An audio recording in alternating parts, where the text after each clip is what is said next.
Hello everybody, I am the Black Sigma, or you could just call me Eric, and welcome back. Phoenix Wright, Ace Attorney, Justice for All. Well, Mr. Wright, even knowing all this, are you still going to help that man? I'm a lawyer. I see. What a foul profession. Thank you very much for your time and for talking with me. It was no big deal. I couldn't sleep anyway. I can't sleep either. Not with Maya's situation. Or with what I now know. Know now. One of those. But that means it's time for trial day.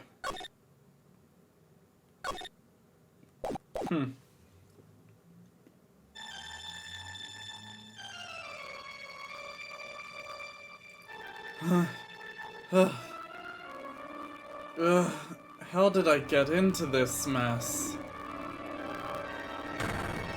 That's far enough. You can't run forever, Mr. Phoenix Wright. This nightmare again?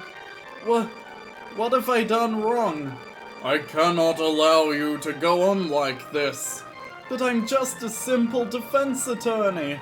Silence! You are no longer worthy of your title.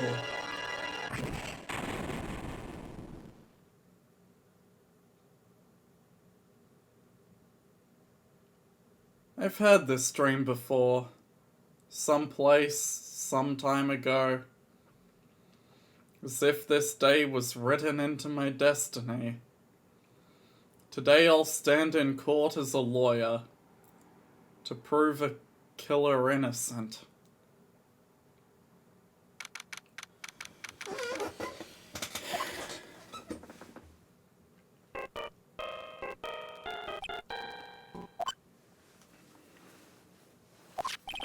Hello, this is Phoenix Wright. You don't look so well, dude. You're gonna prove me not guilty today, right?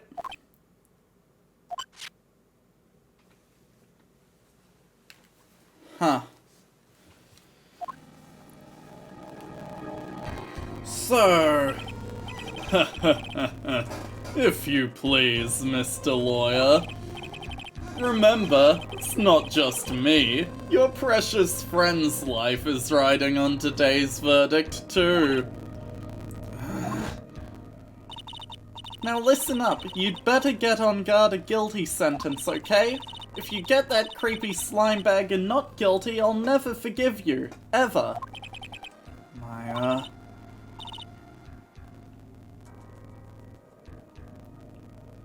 Full name? First name? Don't know who calls me by my first name in this game, honestly. Let's go with Edgeworth. Phoenix. Nope, it's Mia. That makes more sense. Mia calls me by my first name. Mia! Maya. How's Maya? I don't know. You don't know? She hasn't tried to channel me since yesterday. Mia, what am I supposed to do? Well, like I said, for a lawyer, the worst of times are when you have to force your biggest smiles. But you can't give up. There's still some hope left. Stop it, please! There's nothing left. Not here, not anywhere.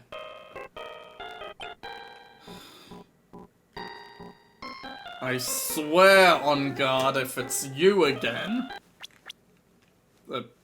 Sorry. It's that accursed Engarde again. Will you leave me alone? Look, don't call me anymore. I mean it. You're really mean, pal. Gumshoe, I'm really sorry. Where are you? They let me join the investigation team and we're chasing after the killer, pal. Then you have some sort of lead?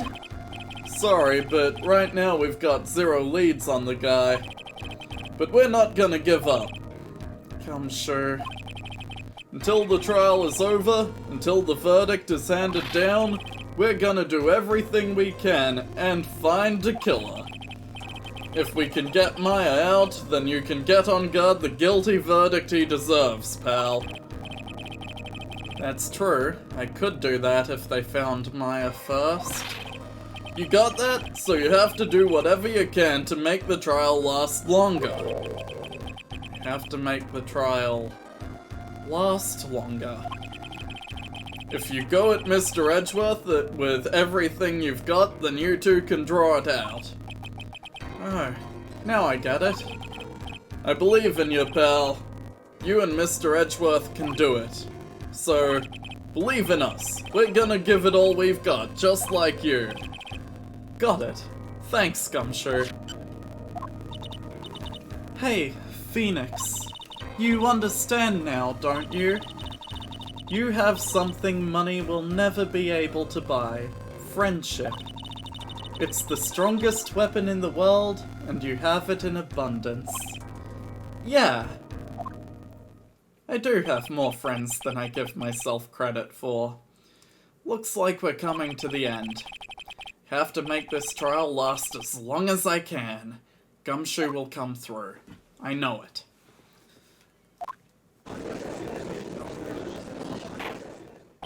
Court is now in session for the trial of Matt Engarde. The defense is ready, Your Honor. The prosecution has been ready for a while, Your Honor. Now, as I recall, we concluded yesterday's session with a big mystery on our hands. The mystery being, what exactly was Ms. Adrian Andrews' role in this murder? That is to say, is she really connected to the crime itself? Mr. Edgeworth, if you would please inform the court of today's proceedings. Adrian Andrews. She forged evidence that threw suspicion onto Matt Engarde, and then proceeded to escape the crime scene by wearing a nickel samurai costume. The guilt of these actions are those from which she cannot escape. Then what you're saying is that she is guilty after all? I'm not finished, Your Honor. Ms. Andrews has nothing to do with committing the actual murder. I would like to direct the court's attention to this card. What is that? It looks like a shell? This is the calling card of a certain assassin. Assassin, you say? Yes, Juan Corrida was killed by a professional assassin. And the person who hired the assassin, his client, so to speak, is Matt Engarde. What a surprising turn of events.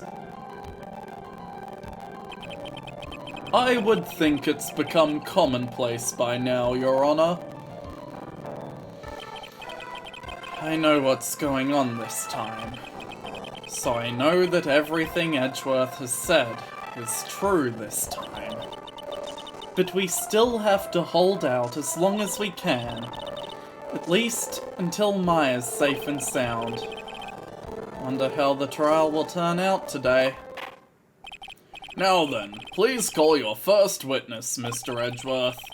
The prosecution calls the defendant's mentor, Mr. Powers, to the stand. Hey, Will. Now then, witness, your name and occupation, please. Okay. I'm, Will Powers. I'm a poor, underpaid action star. And what is your relation to the defendant? Well, I guess I'm sort of a lousy mentor to him in a way, yeah. Mr. Powers, please, you don't need to put yourself down so much. Oh, sorry. Oh, but I'm just kind of a nothing sort of guy. On the night of the murder, you visited the defendant's room. Is this correct? Yes? Huh? I didn't know that. When did he have time to... but, you know, I didn't actually get to see Matt when I went. All you need to do is answer what you're asked. Now then, I would like you to please testify about when you went to Mr. Engarde's room. Okay, sure.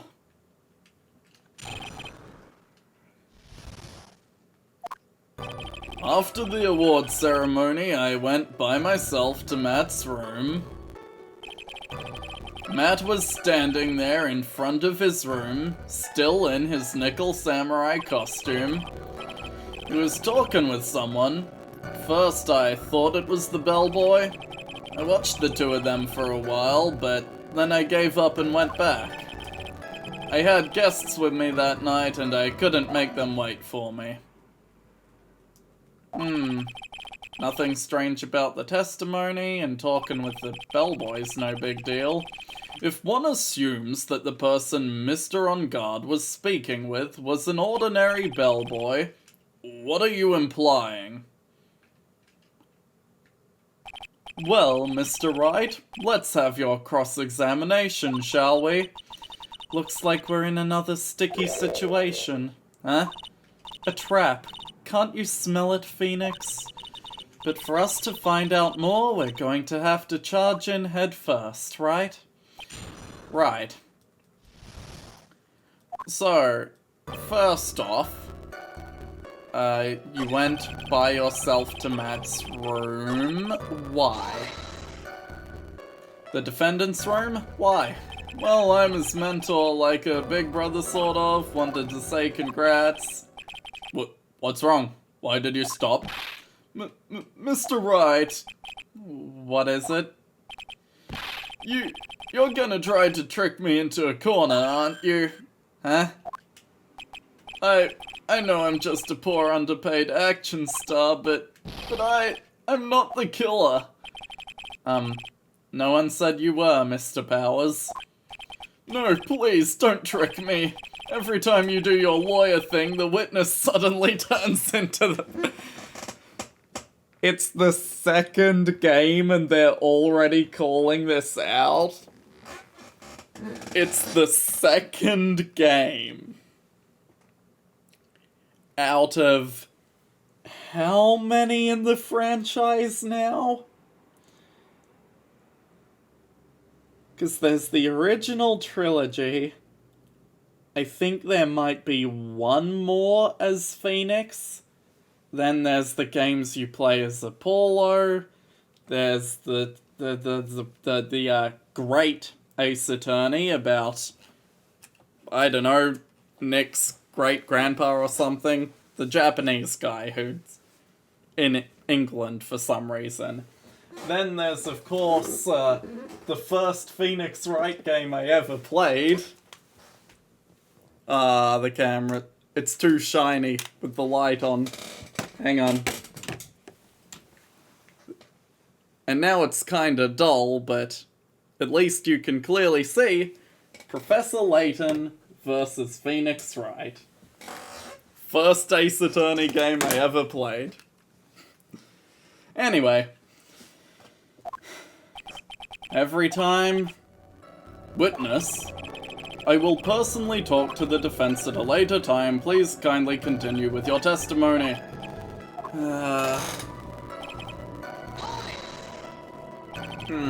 Sure it was Matt? Yeah, he wasn't wearing the mask. And he was talking to someone that you thought was the bellboy? At first? What do you mean by that? Well, he was in a bellboyish uniform and he had a bottle of juice on a tray. Sounds like an ordinary bellboy to me. Yeah, but I didn't think he was a normal bellboy. Why was that? Why did I think that, Mr. Wright? How am I supposed to know? Sorry, but I can't remember right now. Sorry. Guess I'm going to have to wait on that one. You saw the two of them, Bellboy and the defendant together, correct? Bellboy just wanted to say congrats. While you were watching them, did you notice anything strange? Did feel something weird. Think it was because Matt... Well, he gave the bellboy a tip. A tip? That's perfectly normal. How long did you watch the two of them? Not more than a minute or two? Had guests with you. So, who are these guests you're talking about? You guys, of course. You and Maya and Little Pearl. I thought it would be really rude since I invited you guys if I disappeared on you. So I went back to my seat pretty soon after seeing Matt in the hallway. Alright. This is like squeezing water from a stone. It's probably pointless to press further. Do you remember this incident? Did Mr. Powers leave his seat that night? I don't remember that happening at all. Maya was making such a racket in her hyper state, I ended up focusing on her. I see. In any case, from his story, he probably wasn't gone for very long. Huh.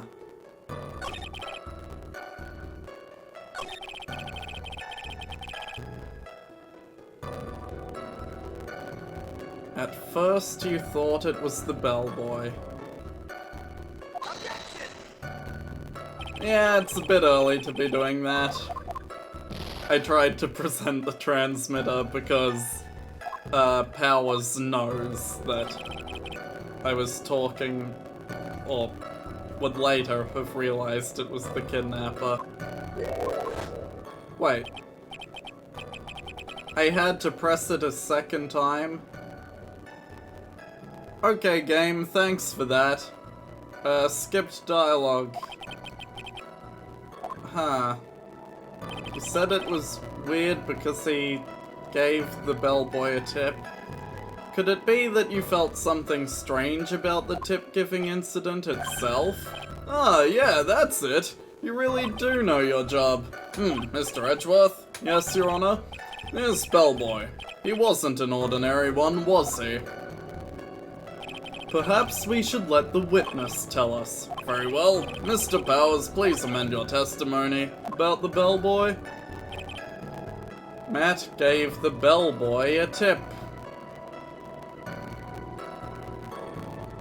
That's the statement?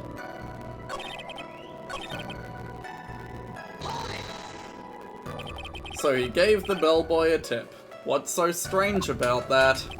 Well, you see, Matt's not a poor penny pincher like me. I was trying to figure out how much it was because the tip really shocked me. How much it was? But that's when something even more surprising happened. The bellboy was putting the tip he got in his pocket. And that's when I got my first good look at the guy's face. I was really shocked. I'm afraid I don't follow at all. Mr. Powers was surprised twice by this event. Wonder which of his shocking moments I should ask about. How about the bellboy's face? Well, he wasn't exactly a boy, more like an old gramps. I hope you know that discrimination towards old men is a no-no in my court. No, that's not what I meant at all. In the smack middle of the guy's face, there was a line of stitches. A line of stitches? Yeah, and it went straight from the tippy top of his head to the bottom of his chin. Almost like if that thread snapped, all the stuff in his head would come spilling out. Ah! He was there. At Engarde's house. He was the butler. What is it, Mr. Wright? Nothing, Your Honor. So that means Engarde was talking with the killer then. If that fact were exposed, Engarde would be declared guilty in a blink. Phoenix, you have to play dumb here. Pretend you don't know anything. Yes, Chief. You sure you don't have anything you would like to say, Mr. Wright? What did you just say, Your Honor? Nothing, Mr. Wright. Nothing. We're just going around and around in circles. Now then, Mr. Powers, please continue with your testimony. Okay. What if I press about how much the tip was?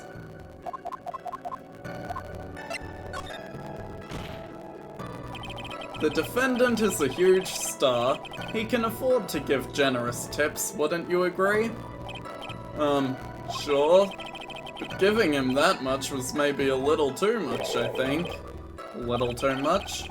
Would you please clarify for the court about how much would you say the defendant gave to the bellboy? Honestly, I don't know. I can't even begin to guess. And why is that? Because he gave the bellboy a really, really fat roll of cash. A roll of cash? Ah, well, how interesting. That certainly was a very generous tip, wasn't it? A very fat roll of cash that can hardly be called a tip, Your Honor. Judge is beginning to look awfully suspicious of us. Sorry, Edgeworth, I have to stall for time. The defendant is a superstar. That kind of tip is typical fare for people like him.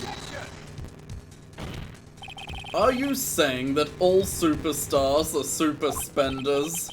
If I could receive large rolls of cash by simply bringing people things on trays, then why on earth would I stand around here prosecuting? He's got a point. I don't even get paid, let alone rolls of cash for all my hard work. So supposing that the roll of cash was not a tip, then what was it? Payment, Your Honor. Payment? Isn't it obvious? For the murder of Mr. Juan Corrida. Then that bellboy the witness saw, yes, he was the assassin. Edgeworth, you're taking this too quickly. Hold your horses, Mr. Edgeworth. You don't have any proof of this, do you? Have I ever been unprepared to support my claims, Your Honor? I have here the card Shelley the Killer left at the scene of the crime. Shelley the Killer. He is the person the police's special investigations team has been chasing for ages. I am certain that the person the witness saw was this very assassin, Shelley the Killer. Really? What's wrong, Mr. Powers? No, nothing, just something clicked in my head and I think I just figured something out. Oh? Actually, I saw that bellboy again later on that night. What? Mr. Powers, please testify. Tell us what you saw. Yes, sir, right away. Oh no. This time I was in that hallway because I had to go to the bathroom, and that's when the bellboy I saw earlier came out of the room. Of course, when I say room, I mean Juan Corrida's room. Now that I think about it, the bellboy did seem kinda out of place. Yeah, so he had to be the assassin, I'm sure of it. I mean... Thank you very much. That is all we need for now. Huh? But I'm not done. There's still more. Let us first establish that the bellboy was truly Mr. the Killer, then we shall see. So the bellboy came out of the victim's room. And if that bellboy really was the assassin, then I think the answer is fairly obvious. That would be correct, Your Honor. Well, Mr. Wright, I believe it's your turn to entertain and make us laugh. Ha ha ha ha. This is no laughing matter.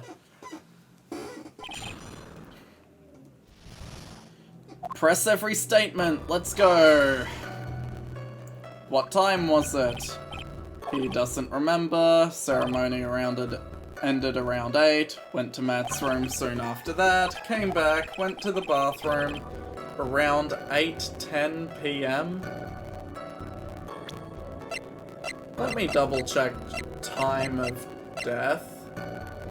It was 8:15. Close enough.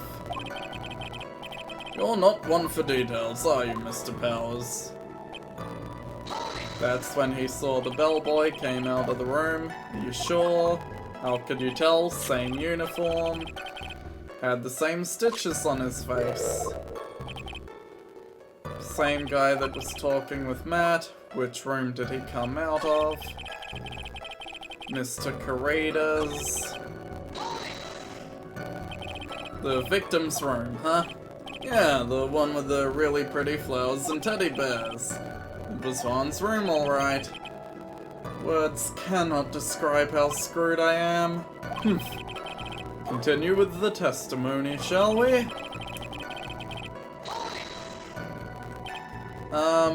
So what exactly was so out of place about him? Right.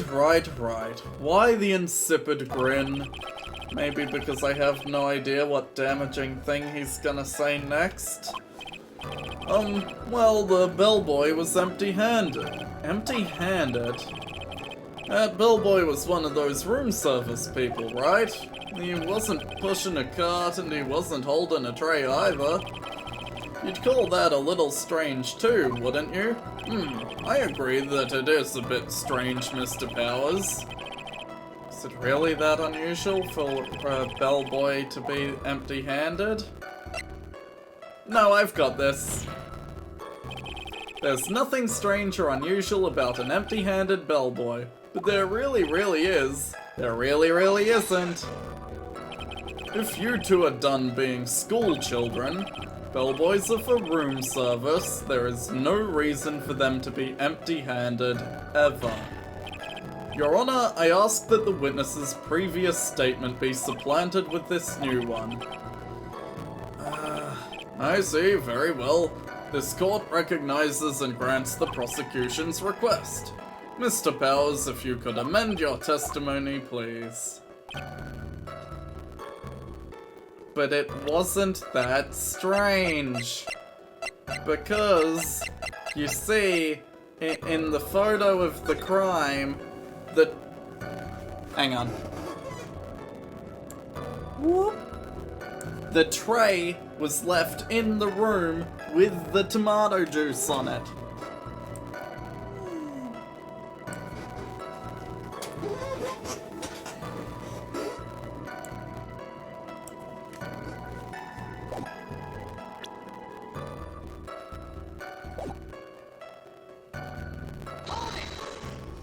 So you're saying that it's suspicious for him to be empty-handed? Really suspicious? When I first saw him, he was holding a tray in his hand, bottle of juice and a wine glass on it. What kind? Tomato juice. Some sort of reason why he would come out empty-handed? We can dodge a bullet temporarily. Well, unfortunately, I happened to figure this out already. Mr. Powers, yes, you're easily influenced by other people's words, aren't you? As soon as you heard that the bellboy might have been the killer, you got caught up in believing it must be true.